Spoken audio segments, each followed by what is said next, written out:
Okey geng, tengah aku serabut beruk dengan aku punya mainan yang bersepah ni, yang aku nak kemas tak lama lagi. Sebab apa? Sebab aku nak aktif balik buat live main mainan macam dulu.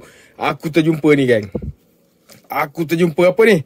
Korang tengok ni. Nampak tu? Tobruk. Tanda tangan siapa ni? Tanda tangan siapa? Tanda tangan ni James Lomenzo.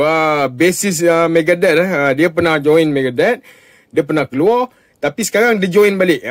Sampai sekarang lah dia bassist Megadeth. So ni tak silap aku 15 tahun yang lepas. Lebih kurang macam tu lah aku jumpa dia. Aku dapat tanda tangan dia.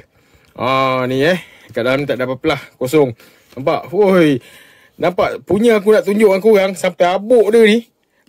Abuk yang ada ni pun. Nampak? Aku tak bersihkan tau. Aku nak tunjuk korang betapa lamanya Kazarah yang aku ada ni. Nampak? Tobruk. Masa tu bukan Brok Toy lah kan. So dia tulis Tobruk je. Kalau sekarang Brok Toy, okay? Jangan lupa follow okay. So ni aku nak tunjuk antara simpanan yang aku ada lah kan. Ni mana aku nak letak ni, dengan mainan aku bersepah lagi. Ni parcel baru sampai pun tak unboxing lagi. Okay, sebelum korang bertanya dekat mana aku jumpa James Lomenzo ni, aku beritahu korang, masa 15 tahun yang lepas tu, Yamaha Music invite dia yang dekat Johor lah. Dia datang masa tu dekat Aeon Tebrau. Masa tu kita panggil Jasko Tebrau.